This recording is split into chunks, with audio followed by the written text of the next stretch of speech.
which is home to more AI-focused firms than any other business community in the city, and I think that deserves a round of applause on its own. Thank you. And joining me to share their expert views on this subject are Ranime, co-founder of Dubai-based firm Prop AI that uses, hope I get this right, AI to make sense of the city's real estate trends and opportunities for those looking to buy properties. Very interesting business if you get the chance to talk to her. We also have Sanju, Director of Sales and Partnerships for Imperium Software Technologies, a leading technology provider in the region. So regionally focused, but again, also headquartered here locally as well. And last but most certainly not least, we have Hans, Vice President for Diaz and Manager in charge of Dtec, which is a thriving hub for startups here in Silicon Oasis as well. So thank you all for joining us today. So we'll jump in the first question, I think, it's quite an important one, is talent. So talent is obviously vital if you want to thrive in the sector of AI. You need very specific skills. So does Dubai have sufficient skilled talent pool of AI professionals, do we think? And with such high demand, is that talent expensive? And if so, does it make outsourcing hybrid teams more sort of a sensible option for those looking to jump into AI? Ranime, if we can start with you. Sure. When I think about this, I would like to think about it in three different folds. One, do we have enough talent here for the ambition that we have? Definitely not. Are we attractive enough to get this talent to come here? We're becoming more and more and more attractive, and that's a reality. So there are multiple reasons why talent are moving here. One of them is, as a region, we're a thriving region. We're doing really well. We're seeing a lot of innovation coming out of here, and we're seeing the trends shifting, where we were always lagging in terms of innovation, and now we are pushing more and more to be at the forefront of innovation. And that has not always been the case. We haven't been always seeing that, but also with everything that is happening around the world, we're seeing more and more talent coming here because of the stability of what we have here, because of the tax situation, because of everything. I personally, from a personal experience, we're seeing more and more people come from the US, which for me by itself is mind-blowing and impressive. But people with either connection to the region or just pure curiosity about what's happening here are flocking here. We're seeing more and more of these people in the conferences and the events that actually are interested in seeing what's happening and are willing to make the jump and come here. And then the third part is the ability to outsource and how close we are to a lot of these hubs that allows us, even though we're here, to be connected with all the remote working. And even if we cannot build the entire team here, we can have a good chunk of people here, and then some chunks of what we do can be outsourced. Thank you. And Sanju, what do you think of the current talent pool and maybe what might need to change? Yeah, actually, like Ranime was highlighting, right? We see a lot of initiatives by the government itself to incentivize and attract more talents to Dubai, which we see from giving them the golden visas or like a lot of other initiatives in terms of Dubai Future Foundation, AI strategy 2031. All of these are already in place. But if you ask me whether we have a shortage, yes, of course, because the demand is outpacing the supply, right? And for me, it makes sense to have a hybrid setup of keeping the core experts or core team in Dubai. And most of the organizations are doing that already. Like they keep a core team and they outsource to an offshore or an nearshore environment back in India, or it could be in East Europe or Egypt. So this is already happening in Dubai. And I feel that is making more sense, and it's more making them capable to maintain the speed to market. Rather, they wait for building the talent locally here. And when I say this, the demand for the talent is especially on the expert areas like NLP experts, like the key core areas is where we see the talents are more required for the region. And that's in a hybrid way, it can be maintained is what I feel. Yeah. And Hans, you sort of oversee the sort of a mini community of, yes, you didn't get an electric shock. So you've got a community of sort of businesses under your watch there. Are they experiencing any issues like accessing talent, or do you see within that pool like healthy talent as well when it comes to AI? just have to get closer to my mouth. Yeah, obviously we see that. But I have two questions to the audience, and just raise your hands if so. How many AI companies are in the room now? Great. I didn't get the number quite, but how many do you think it was? About like 6 or quite 5. shy as well. So how many of these raised hands do you use outsourced developers? 1, 2, 3? Okay, maybe half of the ones, yeah. No, so this is what I see as well. And we were very happy to say that in Dtec, we have, over the years, created about 5,000, or helped create 5,000 jobs just here. But for every single job that was created here, we have created about 4 to 5 jobs outside the UAE. Yeah, so we are kind of helping also. You don't need all your developers here. Maybe some of your key developers. Now, I've had 2 software companies myself. I wanted to have my people very close to me. But that's a quarter of a century ago, and things have moved on. So we do actually see outsourcing on the rise. Yes, there are more and more people coming into Dubai, but there's still some fantastic ways of communicating with whole teams in other jurisdictions. So you don't actually need to have them all here. Also, the other thing, talking about the government, so the labor laws have changed a bit, both to the benefit of the employer and the employee. There's a little more, let's say, safety, and you can actually. So if you want, you can register, go through More, you get a proper contract, and you get your salary. This is onshore, right? You get your salary through WPS. This I think it's called wage protection system. Smoother process, in fact. Smoother process. There's a little more oversight. But funnily enough, you always have the counter reaction, and that would be the employee saying, "Can I just have you on a consultancy contract?" I'm sure you have heard about that as well. So I do see, I see it on the rise. For the first time ever in Dtec, we have half of our staff is actually outsourced. Okay. Yeah, it actually makes it easier for us to hire people. There's always part of your team you want to be on a contract, and the other can be on an outsourced contract. So we are actually experimenting it with it ourselves as a government. A balance, yeah. Okay, thank you. Now, just this week, the Ruler of Dubai announced that all government schools will make AI classes mandatory from the age of 4. So a lot of coverage on that, and I think it very much welcomed initiatives. And this is just one of a long line of sort of AI and innovation-focused government initiatives, specifically in Dubai. There's a whole host of these. So what real benefits do you feel these Dubai government strategies offer AI-focused businesses? Remy, can we start with you? So there is definitely a lot of support, at least from what we do in Prop AI. We have seen a lot of government either initiatives or overall push and leadership push to be more towards AI. We have, for example, we work closely with DLD. I think the entire push from DLD towards more transparency, towards providing more data, towards providing more information, and even there was a push for them to include and incorporate more and more AI into their own processes. This helps the government itself, but also helps the private sector that works with the government. I think on top of that, there was the AI seal, for example, that was from the Ministry of, or the Dubai Department of AI. This was the sort of seal of approval, that, and what does that approve, effectively? Yes, so it was launched during the AI week, that was 2 or 3 weeks ago, and for that AI seal, it is giving the seal of approval that that company is doing real AI. I think that was also a tricky trend in the market where a lot of people who just put a chatbot claim to be AI. So in this way, I think the government is trying to help the private sector and the public sector at the same time.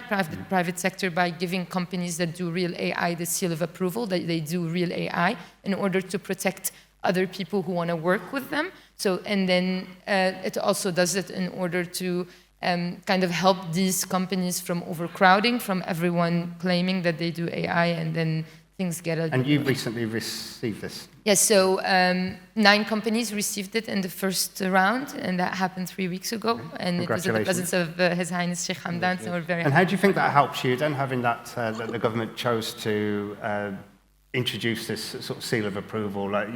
For your company specifically, does that give you a sense of credibility? Does it make it easier for you to do business, perhaps, with clients? It removes a lot of the doubt that when we're talking to clients, and so when we're interacting with clients, there's always the conversation about, but is it really, is it not? There's a lot of skepticism in the market, and it's fair skepticism. And I think just having that seal kind of provides other people with the comfort that when they're working with you, they're working with a validated, confirmed company that actually are doing AI. So it definitely helped us in a lot of our conversation, a lot of interactions with our clients. And Sanju, is there there's so many initiatives like innovation and specifically AI. Is there any that really stand out for you that I think are really going to make a difference on the ground? Yeah, I think foremost, I feel living here for last 17 years, I feel like we are very fortunate to have a government taking all these initiatives and lead before the private sector, right? So that is one thing which I feel is very unique in Dubai, where government itself has taken that initiatives like Dubai Future Foundation or AI labs, like you highlighted about Ministry of Education approving a curriculum for AI from kindergarten. So it's something very unique which we see in this part of the world, right? And initiatives for sure, the early adoption, being a customer, like government itself is adopting all this technology from the beginning. So if you see a lot of government use cases, you see more than 100 plus use cases you can find. It's already been live and adopted by the government itself, which is something I feel very unique, and that's where the government is contributing to this. So the government is like an early adopter. Early adopters for this technology, yeah. Which I feel is something very unique. There's business to be done with government. Exactly, yeah. And Hans, as a government employee, you're obviously probably very aware of all these different initiatives. Do you think they all come together and no, I think honestly, I think with AI we need to divide it up, divide and conquer, maybe you could say, because AI is going across all industries. What I see is that we are more and more open to do POCs with startups and companies alike. I didn't see that so much in the past. I think it might be because we are slowly getting a better understanding of what it is that we are doing. I still think there is a big gap until to the point, what does the algorithm really do? Who can actually explain what the algorithms are doing? I think we're, especially with the agentic AI, we're getting to a point where the algorithms are taking decisions or making up, interpreting, finding new patterns, and which is what we want them to do. But it's very difficult to explain to the layperson what it's actually doing. And we need this. We need this to get a more broader adoption, even broader than we have right now. People need to, if they will only adopt it more if they understand it. Yeah, and I know that otherwise it leads to distrust. You have quite a few events yourself, don't you, where you're trying to educate as well. So exactly. So we have a lot of events. We have about 120 events. Just this month alone, we have some 12 workshops. They're all free. You're all welcome to attend. This is a decision we have taken. So I think this is something. What's called. So I mirror what you were just saying on this. I think what I just mentioned before is what is important. We are open to POCs. We are doing POCs right now. So we're doing one with Peakbot. Peakbot is a robotics company. That's right here in Dubai Silicon Oasis. Yeah, and then of course, as a government, we actually invest in the companies, like we invest in you guys, right? Yeah. Just for the interest of the audience, I think right now we are very interested in prop tech, property tech, whatever, if What does that mean for the audience who Yeah. don't understand that term? So basically, we have a multi-billion-dollar balance sheet with assets. These assets are buildings. Anything along the line of how you can manage these billions of dollars of assets more efficiently, obviously, you have our ear. We're very interested in hearing what you can do, how you can change. And this is where we see that a new wave is starting. The prop tech wave has started in Dubai.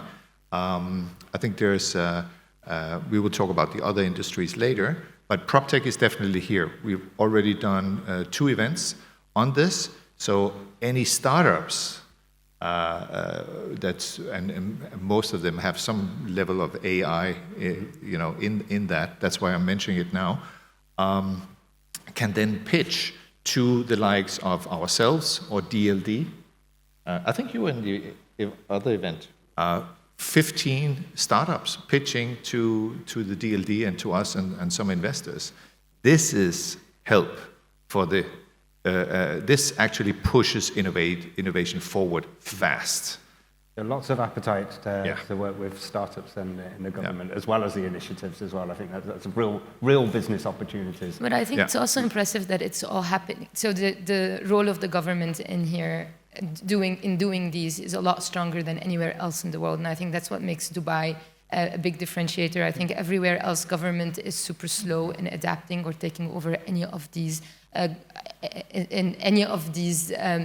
disruptions. So the government here is not just adopting these, but they're also spearheading these or encouraging these in ways where we haven't seen anywhere else in the world. Yeah, I think just Thank you. see No, things happen very quickly in Yeah, Dubai. I've been here 10 years fast. and I see that. And do you think the same applies to like sort of regulatory frameworks around AI? Do you think that this is evolving? I know it's quite advanced in places like Europe and the UK in terms of the regulations around AI. Do you think this will evolve very quickly here in Dubai?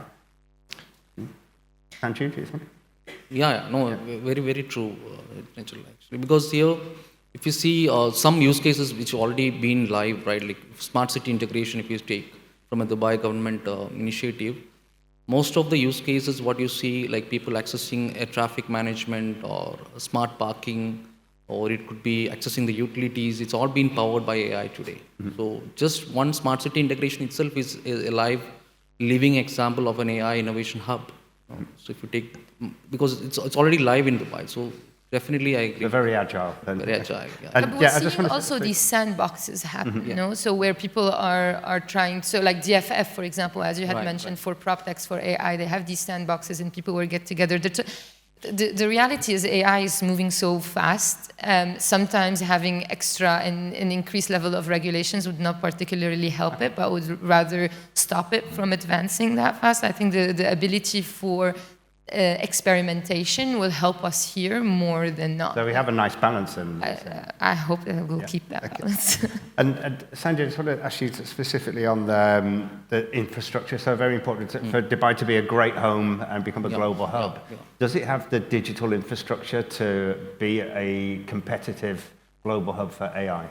Yes, very much actually. So I can put that in 2 perspectives. So if you ask me technical readiness, yes. You see, Dubai is one among the topmost, fastest 5G adoption in the world. Or fastest what, sorry? Fastest 5G adoption, or internet connectivity, fastest internet connectivity in the world, topmost. And if you ask the cloud infrastructure, yes, we are ready with all those big giants like AWS, Azure, Oracle, Google. It's all available in the country. But the different perspective is from a consumer point of view, we are also contributing to it. Like as a person, if you ask me, I have around average of 2-3 devices. Every person in this room might have 2-3 devices, and we are like too tech savvy compared to other regions. Mm-hmm. So we are creating that demand also, like right? Early adopters. Actually. So consumers are very, very early adopters to all these technologies, and that's creating a demand which is again reflecting on getting this readiness becoming more faster and faster. Actually, so we are ready with that digital infrastructure, is what I would say. Hans, I want to ask you now, we talk about Dubai being a home. I think we've mentioned earlier that Dubai Silicon Oasis is home to more AI-focused firms than anywhere else in the city. Mm-hmm. So you've created a seemingly sort of perfect environment for AI firms here. So what is your secret to creating that ecosystem that is so attractive to AI-focused firms? And what are you doing to make it easier for them to start up and capitalize on the things that, say, you do at Dtec? Thank you so much for that question. Get to sell Dtec here in front of everyone. No, it shouldn't be a sales pitch. First of all, there is no secrets. So we are very, very transparent with what we're doing. I think probably one of the main things that we were trying to do, and we're not finished yet, to be totally honest, is to create a community. So the community is the stickiness and why people are coming here and staying with us. And how do we achieve that? Well, it's through the multitude of events that we're running, workshops, networking event, just hang out, meet other fellow AI companies. And usually they're specialized in one field and so on. It's such a huge, broad spectrum. So you need to get quite a lot of companies together for them really to learn from each other and so on. I think that's probably one of it. AI is, of course, also one of our strategic pillars. That's why we're doing this event here. It's not without reason. And we try also, and AI permeate many of the other events that we're doing as well. So how does that work? Yeah, so like, is there somebody responsible for that? So it's looked at on a continual basis? Yeah, so obviously the DSO marketing, we have a whole team there, and then Dtec as well, with my small team. Yeah, so that's probably one of the big things. I just mentioned just before that PropTech right now, that subsegment of AI, if you wish, is super, super hot. And people know this, we communicate this actively. So we're getting a lot of requests for people to come and join us. We're one of the only free zone that are actually investing, and we are investing in startup. We have a VC called Orisaya. They invest between $0.5 to $3 million. So if anybody, anytime, you can go to their website and send your applications. Ranime already did that, and she was successful. Before also part of Orisaya, we have something called the Sandbox, which has a pretty big intake for an accelerator type program. This is our 5th program. It's very, very strong. And once you're in, you have a pretty good shot at getting VC money afterwards. Now, being part of this accelerator is actually lucrative in itself. You get $150,000. And if you prove yourself and you can see that the company is scaling, then there's a good chance that the VC will invest in you later on. Yeah, I think that was about it. I did make a list of things here, but you also have. We were talking before about building understanding and education, like the AI for Business Institute that DSO has helped set up as well. Thank you for reminding me. So we are the innovation and knowledge free zone of Dubai. So every month we bring out an article on always different subjects. Right now, the next one, guess what? It's PropTech. So maybe the next one will be AI. But we try to bring out some 12 articles, and maybe there's a big annual report type of report. We used to do that in the past. We're going to try and do that again. And then obviously we have events similar to this. So this is DSO, more a focused event, but we have that in Dtec as well, and we call it Dtec Forum. These events are always a lot of fun. There's usually between 50 and 70 people, usually experts in that subject. I think the next one is coming up in June, and it's going to be on quantum. We just did one on PropTech a week or two ago. But these are really, really interesting events where if you're in that industry, like Sambanova, right? Sambanova, when it's AI and quantum, they're right there. That is the event, the go-to for these startups or companies, because we also have corporates coming. The corporates are very interested in these events. There's always something for them as well, right? A real deep dive on a particular... Yeah, so I should say, maybe correct myself, Dtec is not just for startups, it's definitely for corporates as well. So, for instance, we have had Intel with us for the past 10 years. Intel have their innovation center with us. They're refurbishing it right now. And guess what? It's going to be an AI innovation center. So. But Dubai as a place, I think, is very unique, isn't it? There's nowhere quite like it. And that must bring with it certain opportunities for AI solutions. Interested to know what the panel thinks of which sectors offer the best opportunities for AI use cases. And we have a living, breathing success story at the end. Ranime, do you want to tell us in terms of real estate, what opportunities there are there? I mean, it's such a huge... I think AI and real estate are the two things probably talked about most in the city. So there must surely be, as I say, you're an example of opportunities. What other ones do you think there are? No, that's fair. And I think that AI by itself is like a T-shaped. So they're literally AI application in anything that you can think about.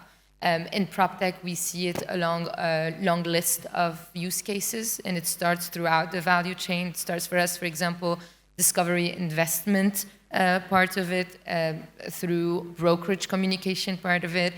So in the purchase transaction part, there is a lot. I think as Hans has mentioned, there's a lot now that is happening at the asset management, at the understanding of what is happening on the ground, on integration of all of these data points. So there's a lot happening on the PropTech side, on communication, in sales, in transaction. AI plays a big role. Yeah, I guess with so many more competitors now in the real estate space, they're all hungry for information on trends and stuff, which is exactly what you do. You aggregate all this data and you provide all this useful information. No, 100%. And then we're just starting to see more and more people and that's why we're working with DSO, for example, also to give them back data on the performance of their portfolio, on how DSO is doing as a community, about how it compares to other communities, etc. What we do is we actually look at 3 billion data points in terms of real estate, and we overlay that on a lot of macroeconomic data in order to understand why those trends and patterns are happening. And then we find a way of showing it. And it's not just the data dump, which is where a lot of players are doing. It's more showing insights, information, and things that actually help, that are very clear and explained in a way where you can see, this is happening because of this, and then you can understand what are these trends and patterns and why they're happening in a way that is digestible and understandable. So what we do, for example, is there's a B2B part where we work with big established players in the market, but there's a B2C part where we help any person find the best investment in the market. And on a weekly basis, we look at over 200 to 300,000 listings in the market, and for every single listing in the market, we do the entire analysis. And if you are to do it as a person, it would take you ages. You'll never be able to do that. We kind of run that. It takes 2 to 3 hours in order to be able to do it. But you, as a customer, you'll be able to see the results within 10 seconds.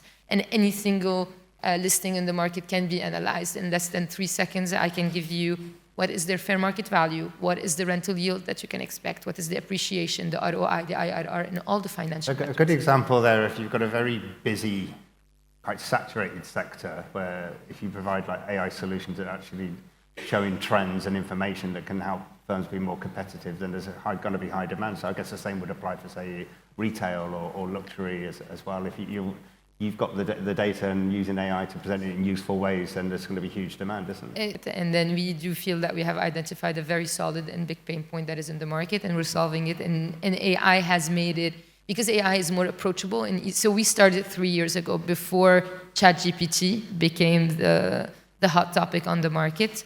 AI was more operational AI, more machine learning models, more about like data that was not generative AI or LLMs and the sort.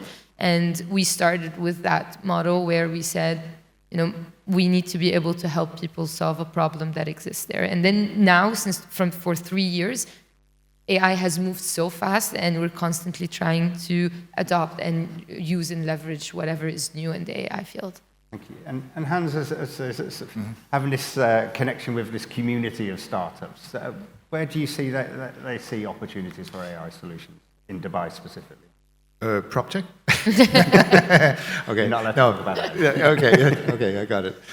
No, so where I think, what I really love about Dubai is that once the leadership is saying, okay, we want to go in this direction, and now we want to be the best, you know? I think that's wonderful. PropTech, just very quickly. So it is, of course, a huge industry here, and if we can, you know, become among the top countries in leading this industry forward, that would be great. I also think it could be interesting for startups to look, and what would be the objective in this? It would be to be able to say we're the most just system. Mm-hmm. You know, it's like the cherry on top of everything. It's like this is. I think this would be fantastic. A bit different. Use AI to see if you can use this to quickly, not over a long time, but quickly say who's right, who's wrong, and based on such and such data. What I wanted to tell you before also was that one thing I think that could actually help propel AI forward is if, let's say if there was an institution in the UAE who could let AI or give AI companies data that they can train their algorithms on. Mm-hmm.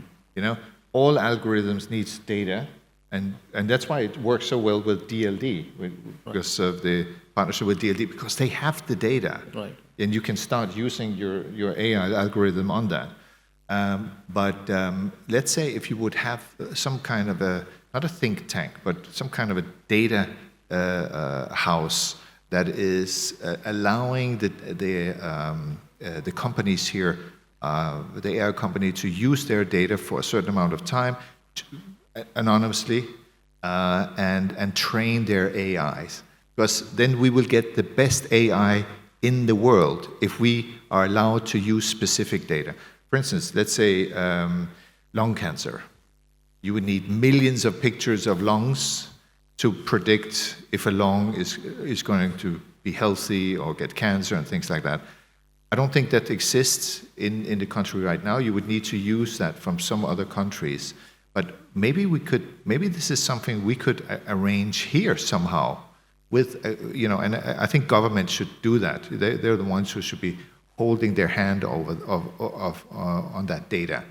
That would definitely help a lot of the AI companies here to be able to create the best AI companies, I think. And I guess from what we were saying earlier, as a real opportunity sector for opportunity in Dubai would be government services. With this such high demand and such an ambition of the government, we're talking that there's a lot of opportunities, and you were talking, Sanju, about like RTA as well. Right?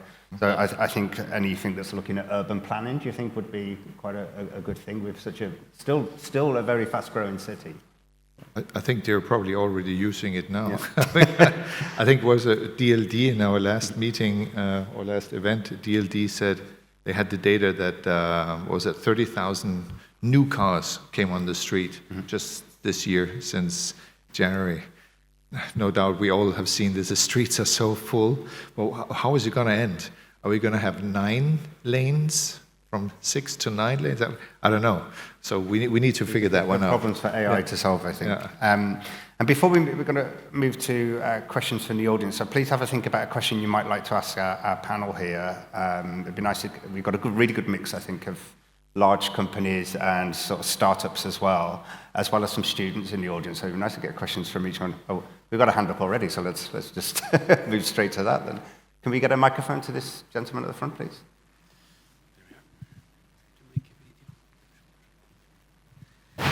Hello, Mr. Hans. Nice to see you again. I quite often visit the Dtec events, and I totally love what you're doing because it was not always like that, as per my understanding. Now it's super active in the events, and totally love it. My name is Serge. I'm a member of Allatra International Public Movement. And I love also the idea that you said about the AI think tank, because the application field is enormous, starting from, as it has been said, with the traffic. And I believe that Dubai, this is the city to create this think tank. I don't know, in DIFC or based on the... Use AI for climate change, and I guess the second one was mitigate risks like the flood. Yeah, no, so some years ago, we took the decision to invest 3-digit million dirham amount in canalization. Canalization is called? Yeah, I think in Dubai Silicon Oasis.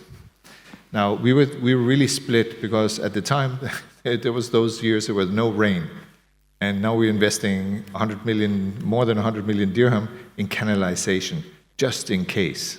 You know, now that was almost prophetic because we did have some flooding. The flooding happened with us again, but had we not had that canalization, there would have been a lot more villas affected. We have about 1,800 villas and a lot of smaller skyscrapers and so on. So that was absolutely the right move. Now, I know that,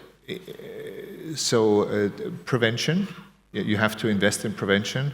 I see a lot of pumps standing around ready for the next rain.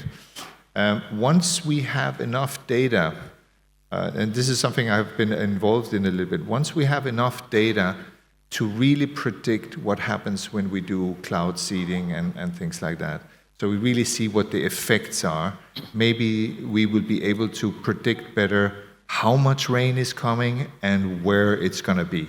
You need AI for that.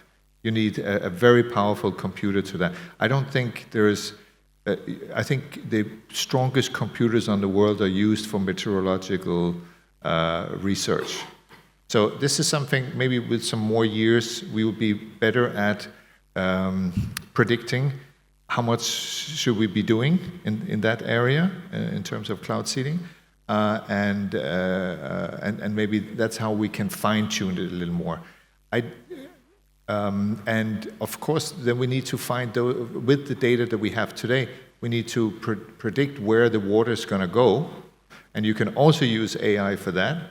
And for those places that are mostly affected, we can start building today, actually, and make sure that it has the right canalization and can divert the water away before it damages. Because it is the last one was quite costly, I think. I hope that answers your question. Just with the climate change, I know that it's already being used for, you know, I don't know if it's being used here, but models are being used worldwide on the effects of climate change right now. And that's why there's a lot of people running around saying we really have to do something about it, because they've already done that exercise. Okay, thank you. We got a smoother journey. Correct. And that's, I think, being a technology provider, we see a growing demand in healthcare for both patient journey as well as the business side also, right? Like, for example, for a hospital, we see the main pain point for a hospital is no-shows, right?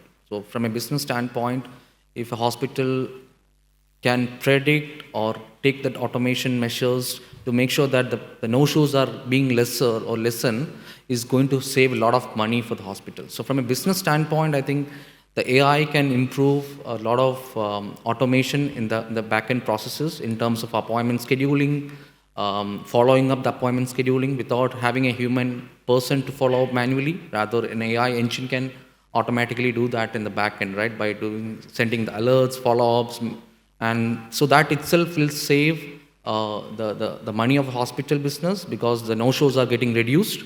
Plus, the patient also is getting a different experience of, you know, like they are getting a constant touch with the hospital in terms of they can give that follow-up quickly to the hospital businesses by getting all these AI automated alerts and mechanisms. So we, as I feel, the first step for a hospital to adopt to new AI is basically to get that appointment scheduling processes.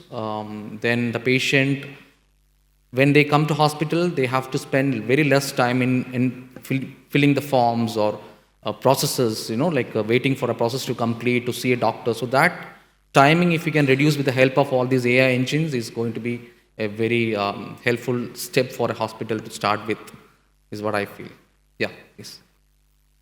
Sanju, maybe in the meeting, we've also seen a lot in AI in healthcare when it comes to helping with the staff, because that's a very big issue that we know there are in hospitals. It's the scheduling of nurses, especially when in the global nurses shortage, I think, also as well. And multiple platforms we use inside a hospital, right? If you take HIA system like Cerner or any HIA systems you take, then they would use a CRM for a follow-up mechanism. Then they have another portal for maybe medical transcription. So there are multiple portals or systems within the hospital. For the staff or any nurse or a doctor, they have to spend a lot of time in updating the systems individually. So with an AI automation, for sure, this can be very much automated. It can give a seamless experience. Even they don't need to type and enter any records in the hospital, right? They can just, from an audio transcription itself, it can take the record from a doctor, from a staff, and they can fill these forms. It can automatically update the backend systems. And so this process automation is going to help a lot for both the patient experience as well as the employee experience. The follow-up question is, what is the role of AI in mobile health, which is picking up now? Yeah, very good question. In fact, mobile health, again, it's all interconnected actually, because in order to have a mobile health experience, you should have a back-end infrastructure ready for that, right? So that is very much important, because mobile health is completely relying on technology compared to a normal traditional standard healthcare system. It's maybe half relied on technology, but in terms of a mobile health, 90% it's relying on technology only. It's not just a traditional way of coming inside a physical location and doing it. So very much AI can contribute a lot of stuff inside the mobile health technology, starting from giving that very, very seamless experience for the patients to starting a journey of booking an appointment till the end of having a consultation done remotely. And even they are able to provide the feedback of that experience so that the business can measure how the experience was for that patient, and they can take necessary steps to improve that process. So it's going to be a journey, but mobile health is going to be more dependent on all these technologies, what I feel. Yeah. Here. Thanks for the great discussion. I have a question. Don't think that I'm a negative thinker, but actually I always heard about a concept of... So did you say you're working for a healthcare company or hospital? Yeah. Hospital, okay, great. So we have actually the only, I think, a smart hospital in town, which is here in Dubai Silicon Oasis, is a smart hospital. I don't know if you've visited, but it's interesting to visit. They have, just as you were explaining just before, with your phone number, there are people running around with tablets, and with your phone number, when you give your phone number in, they have all access to all your data. If you have had several health problems and you have visited different doctors in that hospital, you don't want to have to explain your whole story every single time you have a new doctor. That's really annoying, especially if you're a bit sick and it's half emergency you're there. You just want them to say, it's me, remember me, take care of me, right? That was it. And what was the question again? It was around people in really senior positions, like the big yes, demand and obvious need for AI, but this resistance at the top. Yes. Maybe afraid, maybe don't understand how it works, and the easy option, I guess, is to say no, isn't it? I absolutely think that if I may quote a book by Yuval Harari, Nexus, his latest book, he's describing this very well. It's actually not that hard to use AI to replace a doctor. It's super hard to replace a nurse. Interestingly enough, yeah? Are you? Yeah, no, I understand. But, so the resistance of let's say, the CEO of the hospital or the other decision maker would be, if I do this, what's going to be my ROI, as we were discussing before. Now, that's very clear. That's very clear. You could, I think, in several areas in the hospital today, the AI engine will give you better advice than the doctor itself. In several cases. It's already been tested. So you will get more precise. That's why you have the whole thing with mobile health, right? Yeah. That you can talk to a computer and you say this and this and this and this and this, and they say, this is what you have. This is how you're going to cure yourself. Because what the doctor has is experience and knowledge. And looking at patterns, right? But that's exactly what AI is doing so brilliantly. But you cannot have someone exchange your Band-Aid. That is really difficult for any robot or AI. Yeah. Hans, just maybe a question. You are in a position of senior leadership where you make these decisions. What would help you jump on something and adopt it? Like, I think you had mentioned multiple times you go through POCs, which I think is the fair way of going about things. I think there's a lot of resistance because people do not know the impact. And I think maybe not telling them we're going to replace everything, but starting with a small POC that proves to them that this works and removes that fear, would that usually help with you guys? Yeah. So I would say there are three things that go through my mind. First of all, I want to see how can I just, without spending too many resources, how can I help the startup? Because that's where my passion is. That's why I wake up in the morning. So, and that's for most of the cases. Then we have POCs where I think ROI. I say, okay, we need to invest a little bit here and so on. What can I really get out of this? Is this just a nice to have, or is it really something? And then there is the last category where I'm just so interested, I can't stop. I just want to work with that startup because it just is, it's just fun, right? So these are the three things that go through our mind. The hardest is, of course, the ROI, because it's difficult to, right from the beginning, I'm sure Graham, I know 1,000 ways not to do it, or something like that, because he had to fail so many times before he got the light bulb. Now, we don't quite have to do that today, but for instance, we're training this bot, this robot, so that it can run around in our buildings and go to the restaurants, and you can then order food. They can pick up the food and deliver it to us. It's not super complicated, but you don't want this big robot to run into the building and damage things, or run over people and things like that. So you have to train it and so on. Yeah. And to answer his question, I believe the proof of concept can be one way of, right? So proof of concept is one way we are also adopting as a technology provider to convince the leadership team. And like once they see that in action, because if you say in agentic AI automation processes, there is a continuous feedback loop, and there is a chain of thoughts which they can see, and they can also predict how the agentic AI is going to react to those scenarios. So when they see that in action with the proof of concept, I think that is going to help us a lot in convincing the leadership from a business standpoint. Okay, we've got time for one more question. I think we have a lady over here. Hi, good morning, everyone. Myself, Kausar, I'm from the government of Malaysia. So my question goes to Hans. I love the passion you have for startup. So Dtec support international startup, or is just exclusive for the local companies? It's a very simple question. The biggest group is from India. This is the demographic of Dubai. Second one, I think, is Pakistan, and then it's Egypt, both with 8%. I think India is about 30%, and then it's just 73 different nationalities.